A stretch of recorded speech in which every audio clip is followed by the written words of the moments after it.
তো প্রথম ফিতনা আসলো কোরআন আল্লাহর বাণী না কোরআন আল্লাহর সৃষ্টিজীব। তারপরে ফিতনা আসলো আল্লাহ সুবহানাহু ওয়া তাআলার হাত, চোখ, আল্লাহ সুবহানাহু ওয়া তাআলার পা, আল্লাহ সুবহানাহু ওয়া তাআলার জ্ঞানী হওয়া, আল্লাহ সুবহানাহু ওয়া তাআলার আসমান, নিচের আসমানে নেমে আসা, আল্লাহ সুবহানাহু ওয়া তাআলার কিয়ামতের মাঠে গোছা উন্মোচন করা, আল্লাহ সুবহানাহু ওয়া তাআলাকে দেখতে পাওয়া জান্নাতে। এই জিনিসগুলো নিয়ে শুরু হয়ে গেল চরম আকারের বিভ্রান্তি দার্শনিকদের কারণে। তখন একটা ফেরকার জন্ম হলো মুতাজিলা, একটা ফেরকার জন্ম হলো জাহমিয়া, যারা আল্লাহর সুবহানাহু ওয়া তাআলার সব আকীদাকে অস্বীকার করতে লাগলো। এদের বিপরীতে একদল মানুষ, একদল আলেম ওলামা তাদের যুক্তির জবাব যুক্তি দিয়ে দিতে চাইল, কিন্তু অনেক আকীদা আছে যেগুলো যুক্তি দিয়ে প্রমাণ করা যাবে না। কেননা ইসলামে ঈমান মানে ঈমান বিল গায়েব, ঈমান মানে অদৃশ্যের উপর বিশ্বাস। ইসলামে ঈমান মানে যেটা চোখে দেখা যায় না সেটাকে বিশ্বাস করা। আল্লাহকে আমরা চোখে দেখিনি সেটা বিশ্বাস করা, আল্লাহ রাসূলকে চোখে দেখিনি সেটা বিশ্বাস করা, আগের যুগের কিতাবকে চোখে দেখিনি সেটা বিশ্বাস করা, ফেরেশতাকে চোখে দেখিনি সেটা বিশ্বাস করা, ভাগ্যকে দেখা যায় না সেটা বিশ্বাস করা, জান্নাত জাহান্নাম, পরকাল, কবর, বারজাখী জীবন চোখে দেখা যায় না সেটাকে বিশ্বাস করা। এগুলো সব কি অদৃশ্য, যেটা চোখে দেখা যাবে না। হাজার দিন বিজ্ঞান কোটি বছর উন্নতি হলেও যুক্তি দিয়ে এগুলো প্রমাণ করা যাবে না, সম্ভব নয়। তো যখন তারা যুক্তি দিয়ে সবকিছু প্রমাণ করতে পারলো না, তখন তারা কিছু আকীদা মানলো আর কিছু আকীদার অর্থের বিকৃতি করলো। বলল আল্লাহ নিচের আসমানে নেমে আসে মানে আল্লাহর দয়া রহমত নেমে আসে, আল্লাহ নেমে আসেন না। আল্লাহ সুবহানাহু ওয়া তাআলার হাত আছে মানে আল্লাহ সুবহানাহু ওয়া তাআলার ক্ষমতা আছে। আল্লাহ সুবহানাহু ওয়া তাআলা হাসেন মানে আল্লাহ সুবহানাহু ওয়া তাআলা সন্তুষ্ট হন, তিনি আসলে হাসেন না। কথা কি বুঝতে পারছেন? এই যে পরিবর্তন করে অর্থ করা, এটা হতে লাগলো। এনাদেরকে বলা হয় মাতুরিদি আশআরি। এই এতগুলো গ্রুপের মাঝখানে আরেকটা আলাদা করার জন্য, পার্থক্য করার জন্য, যে আবু বকরের বিশ্বাস কি ছিল, ওমরের বিশ্বাস কি ছিল, আলী ওসমান সাহাবীদের বিশ্বাস কি ছিল, যাদেরকে আল্লাহ রাসূল খায়রুল কুরুন বলেছেন তাদের বিশ্বাস কি ছিল, তাদের বিশ্বাস কি, হাদিসের বিশ্বাস কি, সেটা হচ্ছে না আল্লাহর আকীদা অস্বীকার করতে হবে, না আল্লাহর আকীদার অর্থের বিকৃতি করতে হবে, না বলতে হবে আল্লাহর আকীদা মানুষের মতো, আল্লাহর হাত মানুষের মতো, আল্লাহর চোখ মানুষের মতো, নাউজুবিল্লাহ। বরং কি বলতে হবে, যেভাবে আছে সেভাবে বিশ্বাস করি, প্রকৃত অর্থে বিশ্বাস করি। তবে কেমন তা আল্লাহ ভালো জানেন, কেমন তা আল্লাহ ভালো জানেন। কোরআনে আল্লাহ বলেছেন আল্লাহ আরশে আছেন, বিশ্বাস করি, যেহেতু আল্লাহ বলেছেন। প্রকৃত অর্থে বিশ্বাস করি, কেমন ভাবে আছেন তিনি ভালো জানেন, তার শানে যেমন মানায় তেমন ভাবে। আল্লাহ রাসূল অগণিত হাদিসে বলেছে আল্লাহ রাসূল রাতের 1/3 শেষ দ্বিতীয়াংশে তিনি নিচের আসমানে নেমে আসেন, বিশ্বাস করি। কিভাবে নেমে আসেন? সারা পৃথিবীতে 24 ঘন্টা কোথাও না কোথাও তো রাতের শেষ ভাগ হচ্ছেই, এখনো কোথাও না কোথাও রাত 2-3 বাজতেছে। তাহলে আল্লাহ সুবহানাহু ওয়া তাআলা কি সবসময় নেমে আসেন? এই জাতীয় বিশ্বাসগুলো কিসের কারণে তৈরি হয়? মানুষের জ্ঞানের কমতির কারণে। এখানে যতগুলো মানুষ বসে আছে সবার দৃষ্টিশক্তি সীমা আছে। লাইটগুলো বন্ধ করে দিলে আপনারা আমাকে দেখতে পাবেন না, আমি আপনাকে দেখতে পাবো না, তাই নয় কি? ওখানে দুইজন কানে কানে কি কথা বলছে তা কি আমি শুনতে পাচ্ছি? শুনতে পাচ্ছি না। তাহলে আমার কানের শ্রবণ শক্তির সীমা আছে, আমার দৃষ্টিশক্তির সীমা আছে। যেখানে আমার দৃষ্টিশক্তি অসীম নয়, যেখানে আমার শ্রবণ শক্তি অসীম নয়, মানে আমার চিন্তা করার শক্তিরও সীমা আছে। কথা বুঝতে পারছেন? তার মানে আপনি যদি মনে করেন আমি চিন্তা করেই সব বুঝে ফেলে দিব, তাহলে আপনি পাগলের জগতে বাস করছেন। তাহলে আপনাকে আগে প্রমাণ করতে হবে যে আপনি সব দেখতে পান। গোটা বাংলাদেশে কি হচ্ছে দেখতে পান কিনা দেখেন, গোটা বাংলাদেশে কি হচ্ছে সব শুনতে পান কিনা দেখেন। যদি সব দেখতে আর সব শুনতে না পেয়ে থাকেন, আপনার শোনার দেখার যদি বাধ্যতা সীমাবদ্ধতা থাকে, আপনার শারীরিক শক্তির যদি সীমাবদ্ধতা থাকে, তাহলে অবশ্যই আপনার চিন্তা করার শক্তির সীমাবদ্ধতা আছে। এটা মানলে ঈমান আনা সহজ হবে, আর এটা না মানলে ঈমান আনা কঠিন হবে। এখানে সূর্য ওঠে সূর্য ডুবে, এখন আসমানের উপর সূর্য ওঠে না সূর্য ডুবে কে জানে? এখানে 24 ঘন্টায় দিন হয়, আসমানের উপর কিভাবে হয় কে জানে? কেউ জানে? তাহলে আমার 24 ঘন্টা আমার সূর্য ডোবা সূর্য ওঠা দিয়ে আমি যদি প্রশ্ন করি যে কিভাবে সারা পৃথিবীতে সব জায়গায় আল্লাহ সুবহানাহু ওয়া তাআলা রাতের শেষাংশে নেমে আসেন, তাহলে এটা আল্লাহর মহাশক্তি, মহাক্ষমতা, আল্লাহ সুবহানাহু ওয়া তাআলার অসীম ক্ষমতা, অসীম জ্ঞানের উপর আমার মতো এক ক্ষুদ্র সৃষ্টিজীবের অপমানমূলক, ধীরিষ্ঠতামূলক, অহংকারমূলক প্রশ্ন উচ্চারণ করা হবে। আমাকে বলতে হবে কি? সামি'না ওয়া আতা'না। কোরআনে আছে, হাদিসে আছে, সহিহ হাদিস, শুনেছি, বিশ্বাস করেছি। অধিক প্রশ্ন করা কাদের স্বভাব বলেন তো? অধিক প্রশ্ন করা কাদের স্বভাব? ইহুদিদের স্বভাব। কাদের স্বভাব? ইহুদিদের স্বভাব। এই জন্য আল্লাহ ইহুদিদেরকে করেছেন অভিশপ্ত। প্রত্যেকটা ক্ষেত্রে তারা প্রশ্ন করে। আর উম্মতে মুহাম্মাদের বৈশিষ্ট্য হচ্ছে সহজতা, সরলতা, সরাসরি শুনে মেনে নেওয়া। আবু বকর সিদ্দিক রাদিয়াল্লাহু তাআলা আনহুর জায়গায় যদি ইহুদি থাকতো, ইহুদিরা যদি হতো, আর মুসা আলাইহিস সালাতু ওয়াস সালাম যদি বলতেন, তাহলে ইহুদিদের ঘটনা পড়লে বোঝা যায় এটাই হতো যে মুসা আলাইহিস সালাম বললেন যে আমি মেরাজ করে আসলাম, 7 আসমান 7 জমিন, বাইতুল মাকদেস, সব জান্নাত জাহান্নাম সব দেখে আসলাম। তাহলে ইহুদিরা বলতো কেমনে সম্ভব? যখন বলেছে যে আল্লাহকে দেখান, আমরা আল্লাহকে দেখতে চাই, বলেনি? ইহুদিরা প্রশ্ন করেনি? তো আবু বকর রাদিয়াল্লাহু তাআলা আনহু কি বললেন কেমনে সম্ভব? কথা বলেন না কেন? আবু বকর রাদিয়াল্লাহু তাআলা আনহু সাথে সাথে বললেন, যদি মুহাম্মদ বলে থাকেন সাল্লাল্লাহু আলাইহি ওয়াসাল্লাম, তাহলে আমি এটা সাথে সাথে বিনা বাক্য ব্যয়ে মেনে নিচ্ছি যে এই কথা সত্য। আল্লাহু আকবার। এটার নাম হচ্ছে ঈমান। এটা হচ্ছে উম্মতে মুহাম্মাদের ঈমান। এটা মুহাম্মদ সাল্লাল্লাহু আলাইহি ওয়াসাল্লামের অনুসরণকারীদের ঈমান। এই জন্যই তো তিনি সিদ্দিক।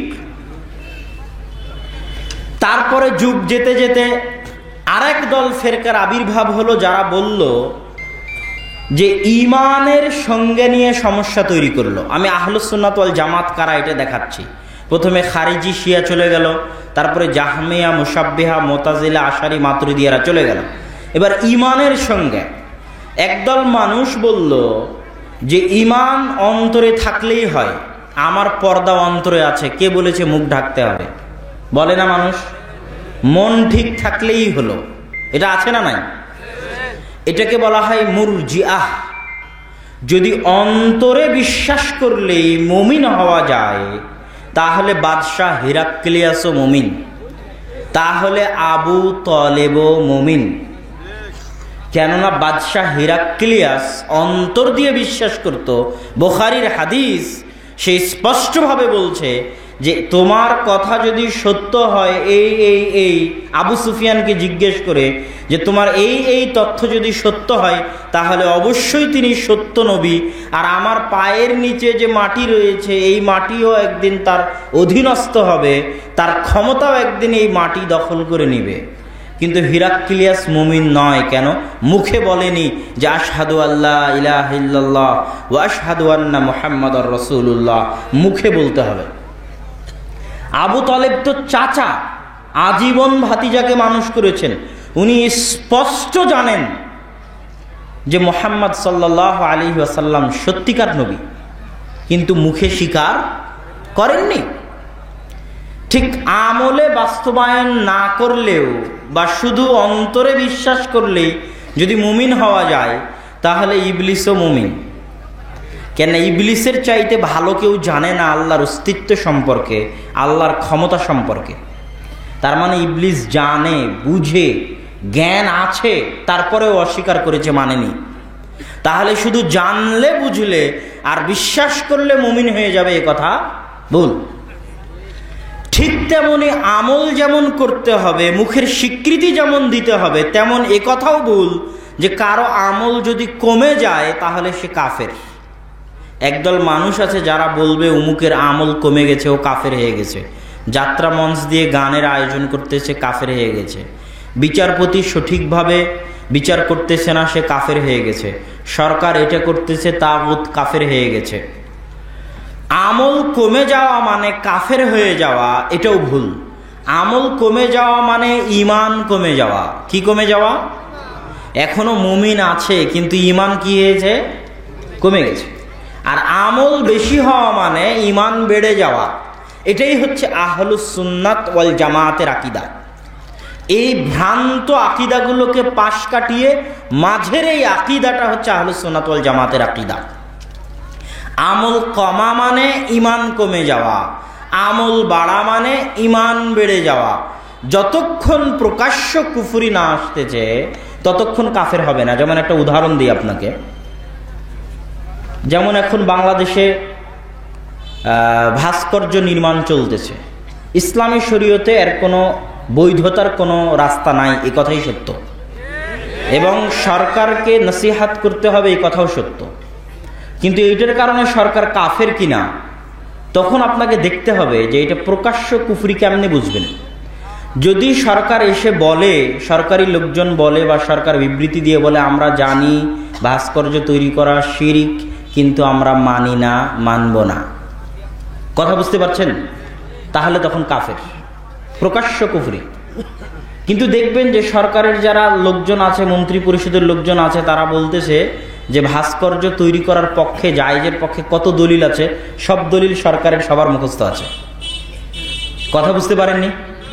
তাহলে তারা সেটাকে জায়েজ করে করতে চাচ্ছে, কথা কি আমার বুঝতে পারছেন? তারা বলতেছে না যে ভাস্কর্য শিরিক মানি না, বলতেছে ভাস্কর্য তৈরি করা জায়েজ, দলিল দেখো কোরআনে।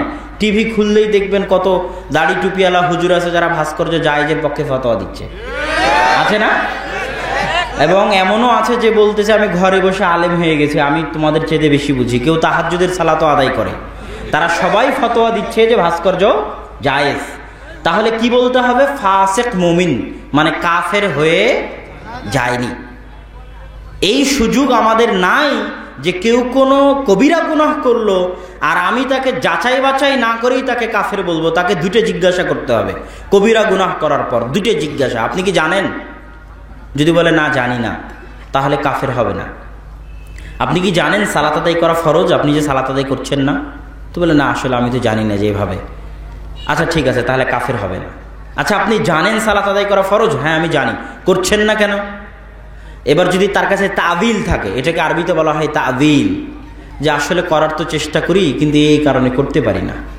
সে যদি বলতো জানি সালাত ফরজ কিন্তু মানি না, কে বলেছে সালাত ফরজ, আদায় করব না, কথা বুঝতে পেরেছেন? তাহলে সে কাফের। এই জন্য আমি বহু বক্তব্যে বলেছি দাড়ি না রাখলেও দাড়ি নিয়ে কটূক্তি, কটাক্ষ, হাসি ঠাট্টা করা যাবে না। দাড়ি নিয়ে হাসি ঠাট্টা করলে কাফের হয়ে যাবে। ইসলামের ছোট থেকে ছোট যে বিষয় সাবেত, প্রমাণিত, ছোট থেকে ছোট যে কোনো প্রমাণিত বিধান নিয়ে হাসি ঠাট্টা করলে সজ্ঞানে সে কাফের হয়ে যাবে। কিন্তু যদি হাসি ঠাট্টা না করে, তার কাছে কোনো তাবিল থাকে, সরকারকে জিজ্ঞেস করছি কেন করছেন, সরকার বলছে এই দেখো কোরআনে দলিল আছে, আমি বুঝাচ্ছি কিন্তু তিনি মানতেছেন না, কিন্তু তিনি এটা বলতেছেন না যে আমি মানি শিরিক কিন্তু তাও করব, তাহলে কাফের। আর যখন সেটার পক্ষে দলিল দিয়ে তাবিল করে বলতেছে না করার সুযোগ আছে, এই দেখো দলিল, তখন ফাসেক, কথা বুঝতে পারছেন?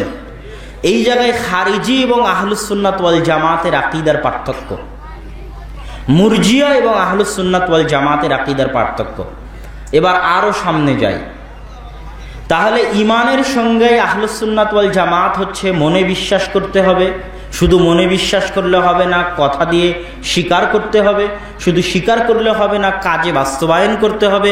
কাজের বাস্তবায়নের আধিক্যতা ঈমানের বেড়ে যাওয়া, কাজের বাস্তবায়নের কমে যাওয়া ঈমানের কমে যাওয়া। তারপরে আসলো তাকদীর, ভাগ্য।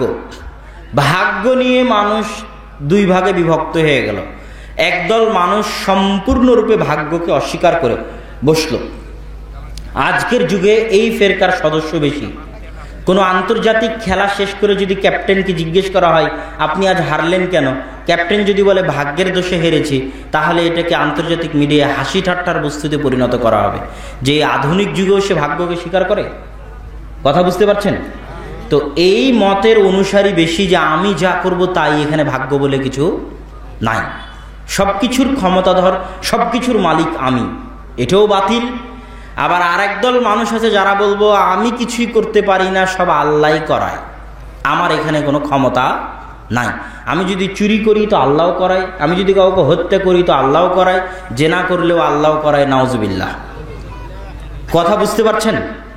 এই দুই আকীদার মাঝখানের আকীদা হচ্ছে আহলুস সুন্নাত ওয়াল জামাআতের আকীদা, যে আমি যে কাজ করি সে কাজ স্বেচ্ছায় করি, কিন্তু সেই কাজ করার ক্ষমতা আমাকে কে দিয়েছেন? আল্লাহ সুবহানাহু ওয়া তাআলা দিয়েছেন।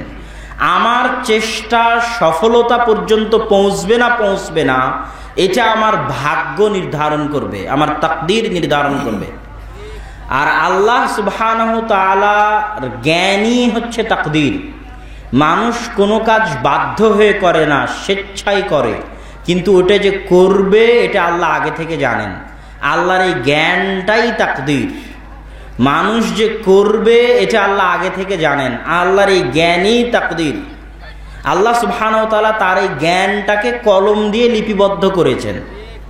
তার মানে এই নয় যে লিপিবদ্ধ করার কারণে আপনি করতে বাধ্য, আপনি স্বেচ্ছাতেই করবেন, কিন্তু আমি আগে থেকেই জানি যে আপনি এরকম করবেন। কথা বুঝতে পারছেন? এটা হচ্ছে তাকদীর। এই সালাফি মানহাজের সাথে জরুরি কয়েকটা কথা, সেটা হচ্ছে আল হিজব আস সালাফি, আল মানহাজ আস সালাফি। সালাফি দল, সালাফি মানহাজ।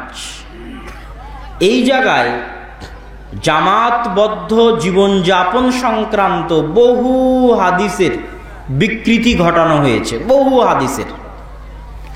জামাতবদ্ধ জীবনযাপন বলতে আমাদেরকে বোঝানো হয় নির্দিষ্ট একটা দল, নির্দিষ্ট একটি সংগঠন, তার একজন নেতা, তার একজন আমির, তার হাতে বায়াত, তার অনুসরণ, এটা হচ্ছে জামাতবদ্ধ জীবনযাপন।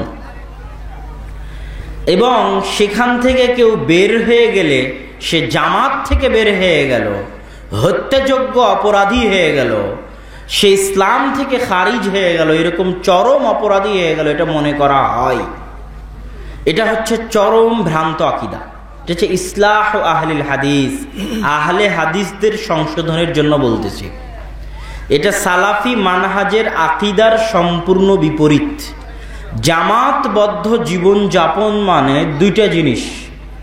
রাসূল সাল্লাল্লাহু আলাইহি ওয়াসাল্লাম যত হাদিসে বলেছেন তোমরা জামাতবদ্ধ থাকো, আমরুকুম বিখামসিন, আমি তোমাদেরকে 5টা বিষয়ের আদেশ দিচ্ছি, তার মধ্যে একটা হচ্ছে আল জামাআহ, জামাতবদ্ধ থাকো।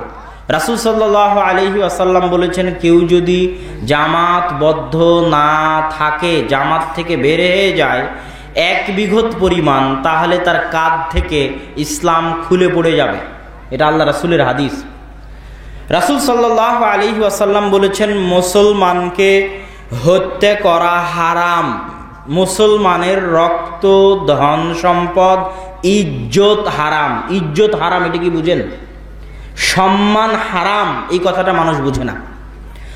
আজকের যুগের যারা মানবতাবাদী বলে দাবি করে যে আমরা মানবতাবাদী, মানুষের অধিকার নিয়ে কথা বলি, সেটা জাতিসংঘের মানবাধিকার সংস্থা হোক আর অন্য কোনো মানবাধিকার সংস্থা হোক, তারা মানুষের মৌলিক অধিকার বলতে সবসময় মানুষের মুখের কথার অধিকার বুঝায়, মানুষকে হত্যা না করা বুঝায়, মানুষের ধন সম্পদ ছিনিয়ে না নেওয়া বুঝায়। কিন্তু মানুষের সম্মানের অধিকার, মানুষের ইজ্জতের অধিকার বিষয়ে পৃথিবীতে একমাত্র ইসলাম কথা বলে, আর কেউ কথা বলে না। এটা আপনাকে আরো ভালোভাবে বুঝতে হবে।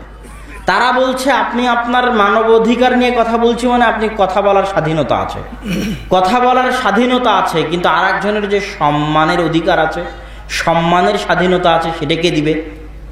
সম্মানের অধিকার এটা পৃথিবীর কোনো মানবাধিকার সংস্থা দেয়নি, কোনো মানুষকে দেয়নি। মানবাধিকার সংস্থা অনুযায়ী আমি যদি আপনার গীবত করি কোনো সমস্যা নেই, আমি যদি আপনার তহমত দেই তাহলে কোনো সমস্যা নেই, আমি যদি আপনার বিরুদ্ধে পেপার পত্রিকায় লেখালেখি করি কোনো সমস্যা নেই, আমি যদি আপনার বিরুদ্ধে মিছিল মিটিং করি, গালিগালাজ করি, কোনো সমস্যা নেই। এগুলোতে সব আমার মুখের অধিকার। কথা বুঝতে পারেননি? কিন্তু আপনার সম্মান যে নষ্ট হলো, আপনার সম্মান যে হানি হলো, মানের যে হানি হলো, আপনার এই সম্মানের মূল্য একমাত্র ইসলাম দেয়। তো ইসলামে একজন মুসলমানের সম্মানও হারাম, মানে ওই মুসলমানের গীবত করা হারাম, ওই মুসলমানের উপর অপবাদ দেওয়া হারাম, মুসলমানকে গালি দেওয়া হারাম। এটা হচ্ছে সম্মান হারাম। কেননা গালি দিলে তার সম্মান কমে, গীবত করলে তার সম্মান কমে, অপবাদ দিলে তার সম্মানের উপর আঘাত আসে, তার সম্মান হারাম। কেমন হারাম? কাবা ঘর ধ্বংস করা যত বড় গুনাহ, আর একজন মুসলমানের গীবত অপবাদ দেওয়া তার চেয়ে বড় গুনাহ, আর একজন মুসলমানকে হত্যা করা তার চেয়ে বড় গুনাহ। কেননা এটা মানুষের সাথে সম্পৃক্ত গুনাহ। মানুষের সম্মানের হেফাজত আল্লাহ খুব কড়াভাবে দেখেন। মানুষের সম্মানের হেফাজত আল্লাহ কিভাবে দেখেন? খুব কড়া, খুব শক্ত। মানুষের সম্মানের হেফাজত আল্লাহ খুবই কড়া, খুবই শক্তভাবে দেখেন। কেউ কারো গীবত করেছে, অপবাদ দিয়েছে, গালি দিয়েছে, ওর কাছে যদি ক্ষমা না চাই, ও যদি ক্ষমা না করে, তাহলে মরা পর্যন্ত কাবা ঘরের গিলাফ ধরে ক্ষমা চাইলেও আল্লাহ ক্ষমা করবেন না। আল্লাহর নিকটে মানুষের মর্যাদার এত মূল্য, মানুষের সম্মানের এত মূল্য। তো এই কথা বলে কি বলতে চাচ্ছিলাম? একজন মুমিন মুসলিমের রক্ত হারাম, সম্পদ হারাম, সম্মান হারাম, তাকে হত্যা করা যাবে না। তবে 3 শ্রেণীর মুসলমানকে হত্যা করা যায়। 1, যে বিবাহিত অবস্থায় জেনা করেছে তাকে হত্যা করা যায়। 2, যে অন্য মুসলমানকে হত্যা করেছে তাকে হত্যা করা যায়। 3, যে জামাত থেকে বের হয়ে গেছে তাকে হত্যা করা যায়। তাহলে আমি আজকে তাবলিগ জামাতের সদস্য ছিলাম, কালকে তাবলিগ জামাত ছেড়ে দিলাম, মানে আমাকে হত্যা করা যাবে? আমি আজকে জামাত ইসলাম করতাম, কালকে জামাত ইসলাম ছেড়ে দিলাম, মানে আমাকে হত্যা করা যাবে? যদি আমাকে হত্যা করা না যায়, তাহলে জামাত ইসলাম, তাবলিগ জামাত জামাতবদ্ধ জীবনযাপন নয়। যেই জামাতবদ্ধ জীবনযাপনের কথা আল্লাহ রাসূল হাদিসে বলেছেন। কথা বুঝতে পারেননি? যদি জামাতবদ্ধ জীবনযাপন তাবলিগ জামাত আর জামাত ইসলামের মতো দল বা সংগঠন করা হয়, কোন আমিরের অধীনে বায়াত নিয়ে থাকা হয়, তাহলে সেখান থেকে বের হয়ে গেলে আমাকে হত্যা করতে পারতে হবে। এটা আল্লাহ রাসূলের হাদিসের নির্দেশ। তাহলে জামাতবদ্ধ মানে ওই যে আবু বকর রাদিয়াল্লাহু তাআলা আনহু বললেন, যারা যাকাত দেয় না, দিচ্ছে না, তাদের বিরুদ্ধে যুদ্ধ করব। আমি আল্লাহে লা নুকাতিলান্নাহুম, আল্লাহর কসম আমি তাদের বিরুদ্ধে যুদ্ধ করবই করব। ওমর রাদিয়াল্লাহু তাআলা আনহু বলছে, বলেন কি? এই যে দেখেন আহলুস সুন্নাত ওয়াল জামাতের আকীদা। খারিজিদের আকীদা হচ্ছে যার আমল নাই ওকে হত্যা করো, এটা খারিজিদের আকীদা। কাফের হয়ে গেছে, সব কাফের, সরকার কাফের, বিচারপতি কাফের, সব কাফের, সবকে হত্যা করে দিতে হবে। মানে বাংলাদেশ আর মুসলমান দেশ নয়, এটা দারুল হারব, দারুল কুফার, কাফেরদের দেশ। এই দেশে এখন যুদ্ধ করা যাবে। কথা বুঝতে পারছেন? আর যুদ্ধ করা জায়েজ মানে কি জানেন? আপনার স্ত্রী তার জন্য হালাল, আপনার স্ত্রী তার জন্য গনিমতের মাল, এর মানে যুদ্ধ করা। নাউজুবিল্লাহি মিন যালিক। মুসলমানে গৃহযুদ্ধ হলে, মুসলমানে গৃহযুদ্ধ হলে গনিমতের মালের কোনো সাবেত ইসলামে নাই। আলী রাদিয়াল্লাহু তাআলা আনহুর সাথে মুআবিয়া রাদিয়াল্লাহু তাআলা আনহুর যুদ্ধ হয়েছে, আলী রাদিয়াল্লাহু তাআলা আনহুর সাথে আয়েশা রাদিয়াল্লাহু তাআলা আনহার যুদ্ধ হয়েছে, কিন্তু কেউ বন্দিনী, গনিমতের মাল ইত্যাদির কোনো অবস্থান ওখানে ছিল বলে ইতিহাসের পাতায় প্রমাণ পাওয়া যায় না। কেননা তারা কেউ কাফের নয়, সবাই মুসলমান। কবিরা গুনাহ করলে কেউ কাফের হবে এ কথা মিথ্যা। তো আমরা কি আলোচনা করছিলাম? আমরা আলোচনা করছিলাম যে রাসূল সাল্লাল্লাহু আলাইহি ওয়াসাল্লাম, আবু বকর রাদিয়াল্লাহু তাআলা আনহু যখন বললেন যে দেখো আমি এদের বিরুদ্ধে যুদ্ধ করব, তখন ওমর রাদিয়াল্লাহু তাআলা আনহুর আকীদা সঠিক। আল্লাহ রাসূল তাকে যেভাবে শিখিয়ে দিয়ে গেছে, উনি তো আর খারিজি আকীদার মানুষ না। উনি তখন বলতেছে, আচ্ছা দেখেন আল্লাহ রাসূল তো বলেছে যে কালেমা পড়েছে আশহাদু আল্লা ইলাহা ইল্লাল্লাহ ওয়া আশহাদু আন্না মুহাম্মাদার রাসূলুল্লাহ, তার রক্ত হারাম, তাকে তো হত্যা করা যাবে না। এরা তো সবাই কালেমা পড়ে মুসলমান হয়ে আছে, এদের বিরুদ্ধে আপনি কিভাবে যুদ্ধ করবেন? এদের রক্ত কিভাবে হালাল হবে? তার মানে ওমর রাদিয়াল্লাহু তাআলা আনহুর আকীদা সঠিক আকীদা, আর খারিজিদের আকীদা ভ্রান্ত আকীদা। তার প্রমাণ এই ঘটনা।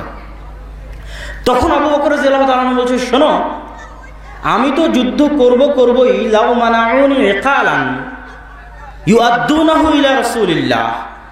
আল্লাহর রাসূলের যুগে যাকাত দিতে এসে যাকাতের উটের সাথে উটের দড়ি দিয়েছে, খেজুর দিতে এসে খেজুরের সাথে খেজুরের বস্তা দিয়েছে, ওসর দিতে এসে গমের সাথে গমের বস্তা দিয়েছে।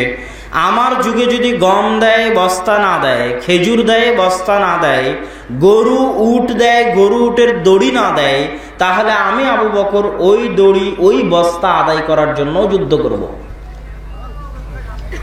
এখন প্রশ্ন, আবু বকর রাদিয়াল্লাহু তাআলা কেন যুদ্ধ করতে চাচ্ছেন, করলেন কেন? অথচ ওমর রাদিয়াল্লাহু তাআলা বলছেন এরা সবাই মুসলমান। করলেন কি জন্য? মুফারিকুল জামাআহ, এরা জামাত থেকে বের হয়ে গেছে এই জন্য। কথা বুঝতে পারছেন? জামাত থেকে বের হয়ে যাওয়া মানে খলিফা, যিনি খলিফাতুল মুসলিমিন, সঠিক সৎ ন্যায়পরায়ণ খলিফা, তার এমন আদেশ যে আদেশ ইসলাম বিরোধী নয়, খলিফাতুল মুসলিমিনের এমন আদেশ যে আদেশ ইসলাম বিরোধী নয়, সে আদেশ মানতে ওই খলিফার অধীনে সবাই বাধ্য, যেগুলো জামাতবদ্ধ জীবনযাপনের হাদিসে আল্লাহ রাসূল বলে গেছে, এই আমিরের আনুগত্য করো, আমিরের আনুগত্য করতে হবে। ওই আমির কে? আবু বকর। ওই আমির কে? আবু বকর। আবু বকরের নির্দেশ যদি না মানো তাহলে তুমি জামাত থেকে বের হয়ে যাবে, আর যে জামাত থেকে বের হয়ে যাবে ওকে হত্যা করতে হবে। খারিজি। খারিজি মানে কি? খারিজি মানে যে বের হয়ে যায়, আরবিতে খারিজি মানে যে বের হয়ে যায়। খারিজি মানে খারেজ আনিল জামা, জামাত থেকে যে বের হয়ে যায় তাকে খারিজি বলে।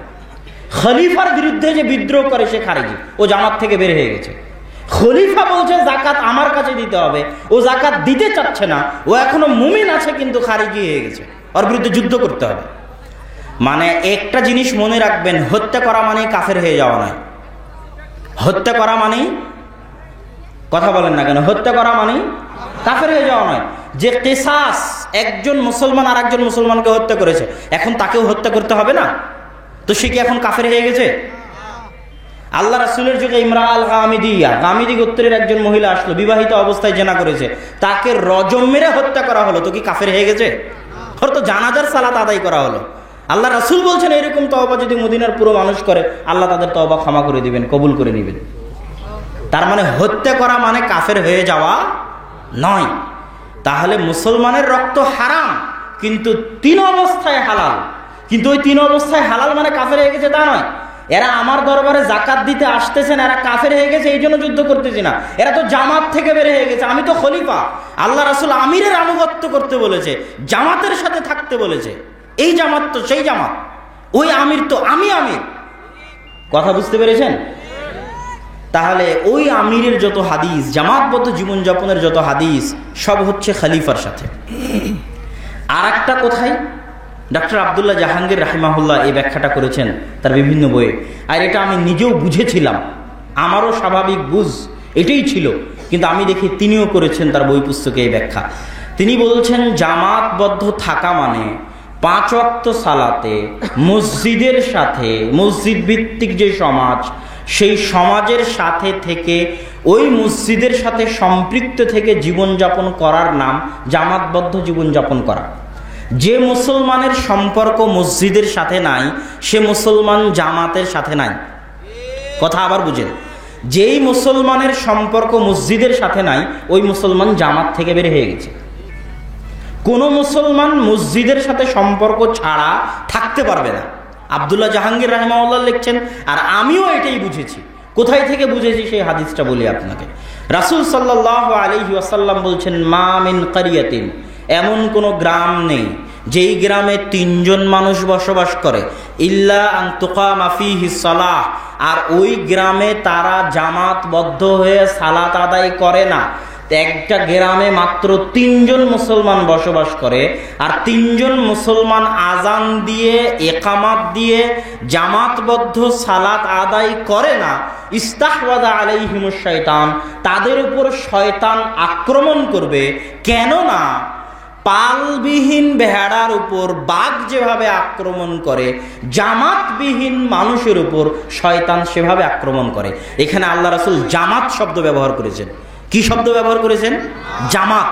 মানে যেই লোকটা 5 ওয়াক্ত সালাতে মসজিদে জামাতের সাথে আসে না, ওই লোকটাকে আল্লাহ রাসূল বলছেন পালবিহীন ভেড়ার উপর, পালবিহীন বিচ্ছিন্ন ভেড়ার উপর যেভাবে বাঘ আক্রমণ করে, ওইভাবে 5 ওয়াক্ত সালাতের মসজিদে যে যায় না, ওই জামাত বিচ্ছিন্ন, জামাত থেকে দূরে থাকা ওই ব্যক্তির উপর শয়তান সেভাবে আক্রমণ করবে। তাহলে জামাতবদ্ধ থাকা মানে 5 ওয়াক্ত সালাতে যে কোনো মূল্যে মসজিদের সাথে সম্পর্ক রাখতেই হবে। মসজিদের সাথে সম্পর্ক ছাড়া কোনো ব্যক্তি নিজেকে মুসলমান দাবি করতে পারে না। মসজিদের সাথে সম্পর্ক ছাড়া কোনো ব্যক্তি বলতে পারে না আমি মুসলমানদের জামাতের সাথে আছি।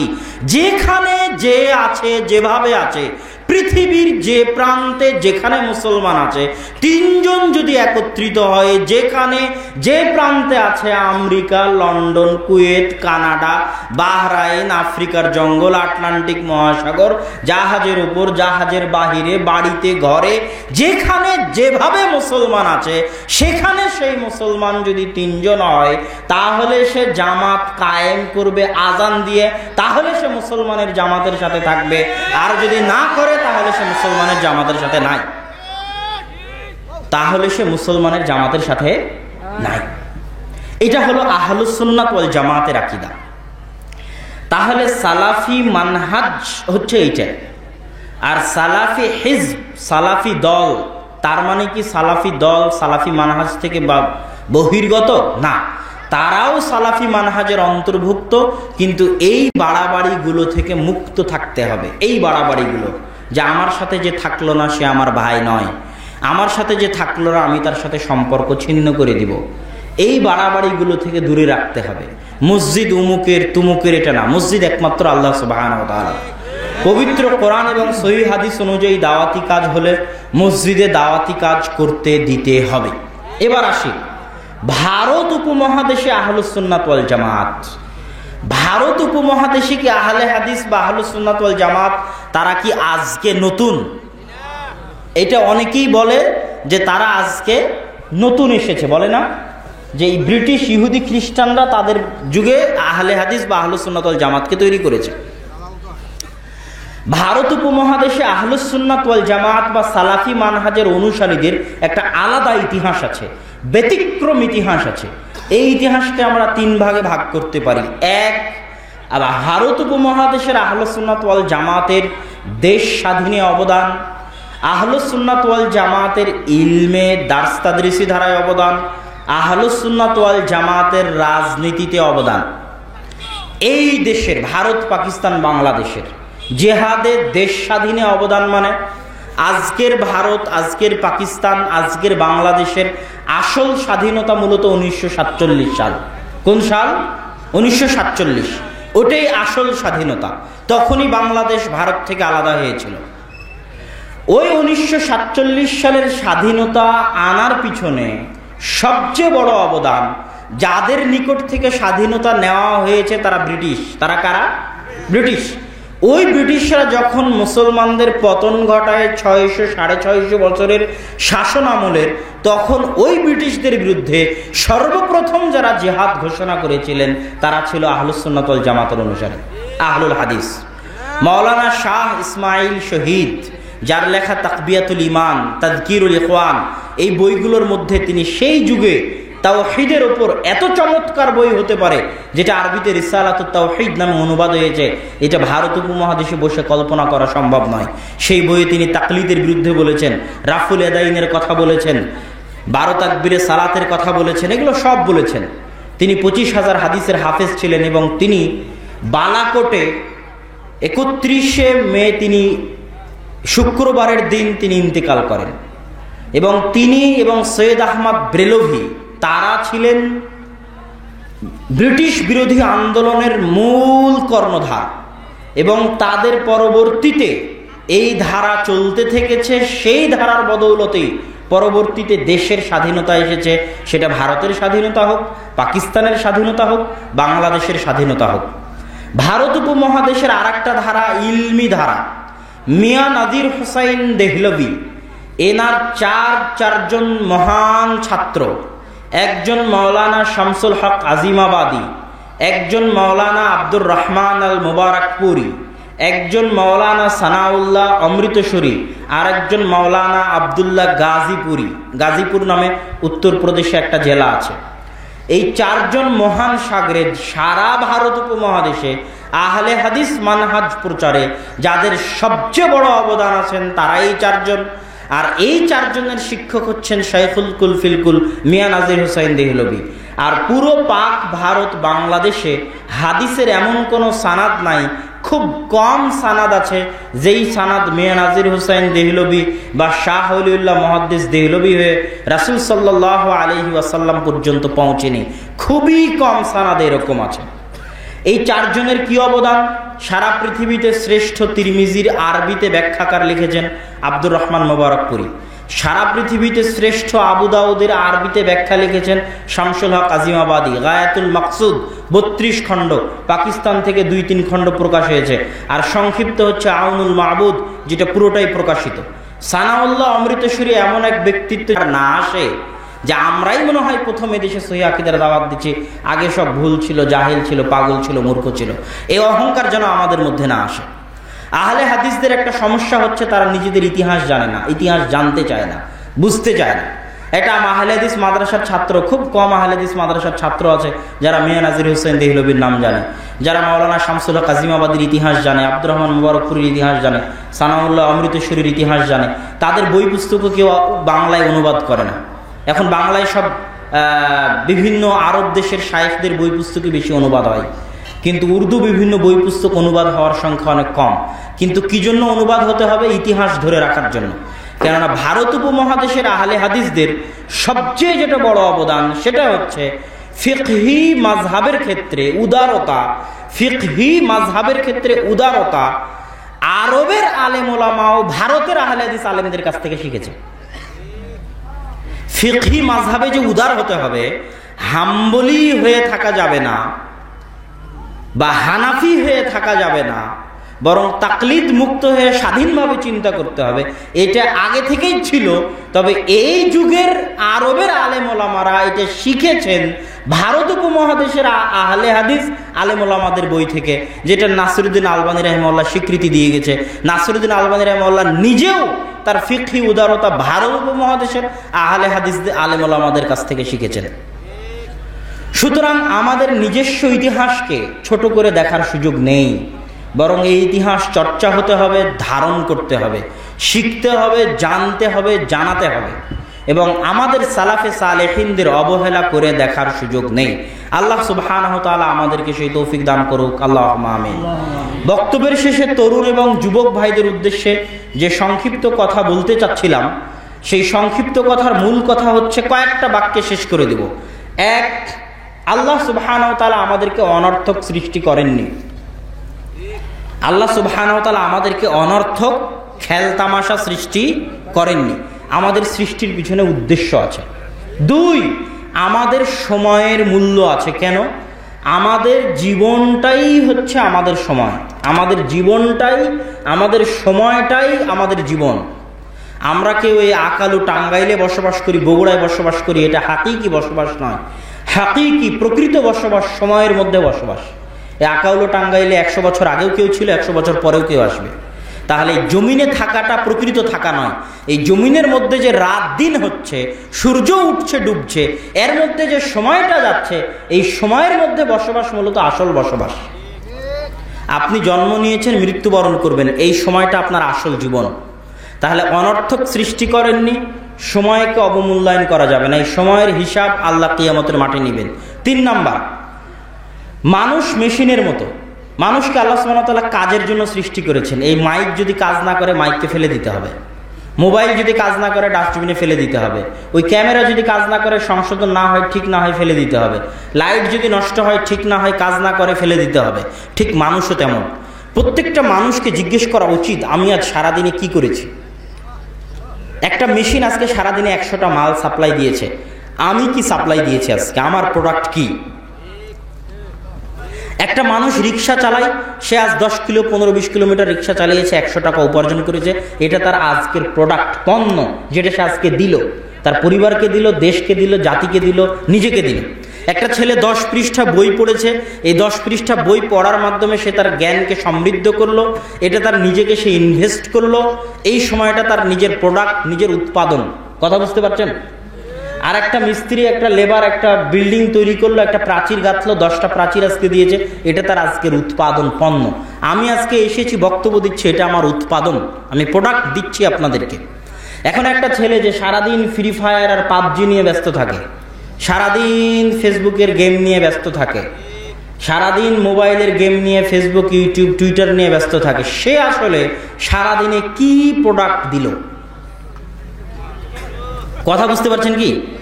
সারাদিনে সে কি উৎপাদন করলো, তার উৎপাদনটা কি? সারাদিনে সে নিজেকে কি দিল, জাতিকে কি দিল, পরিবারকে কি দিল, দেশকে কি দিল? কথা বুঝতে পারেননি মনে হয় আমার।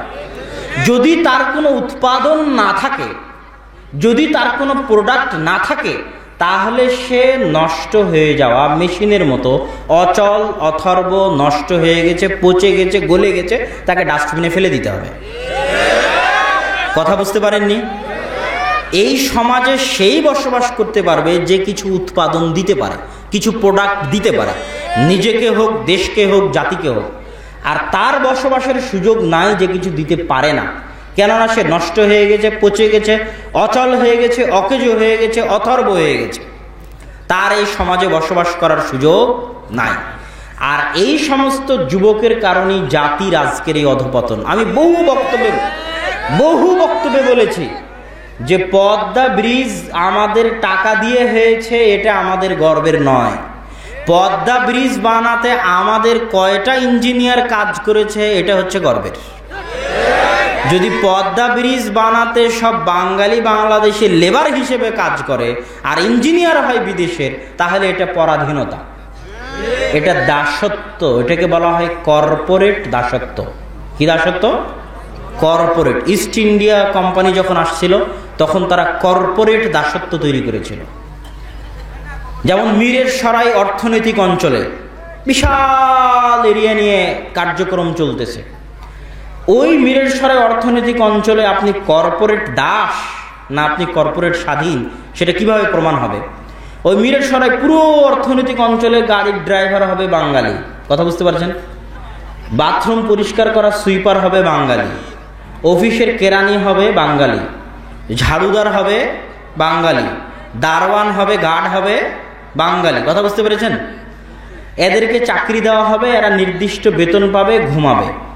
আর যে কোম্পানিগুলো চালাবে, কোম্পানিগুলো হবে বিদেশি। কোম্পানিগুলো কি হবে? বিদেশি। তাহলে বিদেশি কোম্পানির কাছে চাকরির মাধ্যমে যে দাসত্ব, সেই দাসত্বকে বলা হয় কর্পোরেট দাসত্ব। মীরের সরাই অর্থনৈতিক অঞ্চল তখন বলা হবে গর্বের, যখন সেখানে দেখা যাবে যে আমাদের দেশীয় কোম্পানিগুলোর প্রচুর কার্যক্রম চলতেছে। কথা বুঝতে পারেননি? বিদেশি কোম্পানির কার্যক্রম আর আপনি চাকরি করবেন মানে আপনি কর্পোরেট দাস। এটাকে নতুন সিস্টেম দাসত্বের। এটা কিন্তু সরকারের দোষ নয়, এটা ওই যে পাবজি, ফ্রি ফায়ার খেলছে ওর দোষ। বুঝেননি? ও যদি আরো বেশি করে পাবজি, ফ্রি ফায়ার খেলে, তাহলে আজকে কর্পোরেট দাস হয়েছে, কালকে রোহিঙ্গা হবে। এটাই বাস্তব, এটাই সত্য। তোরা আরো বেশি করে যদি ফ্রি ফায়ার, পাবজি গেম খেলে, গেম নিয়ে ব্যস্ত থাকে, তারপরে বিভিন্ন অশ্লীল গান বাজনা, তাস, জুয়া, আইপিএল, বিপিএল এগুলো নিয়ে যদি ব্যস্ত থাকে, তাহলে আজকে কর্পোরেট দাসত্ব বরণ করবে, আর কালকে রোহিঙ্গাদের যেমন কচুকাটা করেছে এরকম এদেরকেও কচুকাটা করা হবে। এটা আল্লাহর রাসূলের হাদিস, আমার কথা নয়। আল্লাহ রাসূল বলছেন সাল্লাল্লাহু আলাইহি ওয়াসাল্লাম যে সারা পৃথিবীর সব কম তোমাদের উপর ঝাঁপিয়ে পড়বে, ক্ষুধার্ত যেভাবে ঝাঁপিয়ে পড়ে। আল্লাহ রাসূল, আমরা ওই দিন সংখ্যায় কম, আনাহনু কালিলুন ইয়াউমাইযিন, না তোমরা সেই দিন সংখ্যায় কম হবে না। আনতুম কাবসাই সাই, তোমরা হবে সেই দিন কিসের মতো? ফেনার মতো। কোনো আত্মমর্যাদা নাই, কোনো সম্মান নাই। যার আদর্শ নাই ওর আবার আত্মমর্যাদা আছে? আত্মমর্যাদা নাই। একটা জিনিস মনে রাখবেন, 100% স্বাধীনতা হচ্ছে আল্লাহর 100% দাসত্বের মধ্যে। 100% স্বাধীনতা আল্লাহ সুবহানাহু ওয়া তাআলার 100% দাসত্বের মধ্যে নিহিত। যে আল্লাহর 100তে 100 দাস হতে যতটুকু কম করবে, সে ততটুকু অন্য কোনো কিছুর দাস। কেউ টাকার দাস, কেউ নারীর দাস, কেউ মুভির দাস, কেউ গেমের দাস। কথা বুঝতে পারেননি? কেউ বিপিএলের দাস, কেউ বিড়ি সিগারেটের দাস, কেউ জুয়া খেলার দাস, কেউ টিভিতে খেলা দেখার দাস। সবাই নিজ নিজ জীবনে কোনো না কোনো কিছুর দাসত্ব করে। কেউ ক্ষমতার দাস। কথা বুঝতে পারেননি? তো আপনি আব্দুল্লাহ ওমা খালাকতুল জিন্না ওয়াল ইনসা ইল্লা লিয়াবুদুন, আমি মানুষকে সৃষ্টি করেছি আমার ইবাদতের জন্য। আমি কোনো সময় অনুবাদ করি না যে আল্লাহর ইবাদতের জন্য। কি জন্য করি না? ইবাদত বললে আপনি বুঝবেন নামাজ পড়লেই হয়ে গেল। কথা বুঝতে পারেননি? ইবাদাহ ইয়াবুদুন শব্দটা এসেছে আব্দ। আব্দ মানে দাসত্ব, আব্দুল্লাহ মানে দাস। ওমা খালাকতুল জিন্না ওয়াল ইনসা ইল্লা লিয়াবুদুন, আমি মানুষকে সৃষ্টি করেছি আমার দাসত্ব করার জন্য। তাহলে ইবাদত আর দাসত্ব মানে, ইবাদত মানে আপনি মসজিদ থেকে বের হলেন, মনে করেন আপনার ইবাদত শেষ। আর দাসত্ব মানে জন্ম থেকে মৃত্যু, মাথার চাঁদি থেকে পায়ের পাতা, সকাল থেকে সন্ধ্যায় 24 আওয়ার্স 24 ঘন্টা আল্লাহর বিধানকে মেনে চলার নাম হচ্ছে আল্লাহর দাসত্ব। আর আল্লাহর দাসত্ব আসল স্বাধীনতা সবার। কারোর পৃথিবীতে এমন কোনো মানুষ নাই কারো পায়ে ফ্রি ফায়ার পাবজি গেমের জিঞ্জিরের দাসত্বের জিঞ্জির বাঁধা আছে, কারো পায়ে অর্থের জিঞ্জির, অর্থের দাসত্বের জিঞ্জির বাঁধা আছে। তাই হারাম উপায়ে হলেও সে অর্থ উপার্জন করতে যাবে। কারো পায়ে পর নারীর দাসত্বের জিঞ্জির বাঁধা আছে, তার সাথে সে অবৈধভাবে হলেও সম্পর্ক রক্ষা করবে। কারো পায়ে মুভি, তাস, গেম, জুয়া, বিড়ি, সিগারেটের দাসত্বের জিঞ্জির বাঁধা আছে, সেইগুলোর দাসত্ব করবেই করবে। একমাত্র 100তে 100 স্বাধীন সেই যে এগুলো সব দাসত্বের জিঞ্জিরকে ভেঙ্গে চুরে 100তে 100 আল্লাহর দাসত্ব বরণ করে নিয়েছে, সেই একমাত্র 100তে 100 স্বাধীন। এবং আবু বকর, ওমর, ওসমান, আলী তারা এমনিতেই রোমান সাম্রাজ্য আর পারস্য সাম্রাজ্যের পতন ঘটিয়ে দিল। এত বিশাল সুপার পাওয়ার, এত ছেলে খেলামো না। কেন পেরেছে? তারা ছিলেন 100তে 100 আল্লাহর দাস। আর যে 100তে 100 আল্লাহর দাস হয় সে পারমাণবিক বমের চেয়ে শক্তিশালী হয়, কেননা তার কোনো পিছু টান থাকে না। খালিদ বিন ওয়ালিদ আর আমর ইবনে আস যখন যুদ্ধের মাঠে যায় তখন তারা 100তে 100 আল্লাহর দাস। পিছনে না পরিবারের টান আছে পিছু টান, না টাকার পিছু টান আছে, না ক্ষমতার পিছু টান আছে, না কোনো নেশা জুয়া কোনো কিছুর পিছু টান আছে। সেই 100তে 100 আল্লাহর দাস মানে ওর চেয়ে শক্তিশালী, ওর চেয়ে ক্ষমতাবান পৃথিবীতে আর কেউ নাই, ওর চেয়ে স্বাধীন পৃথিবীতে আর কেউ নাই।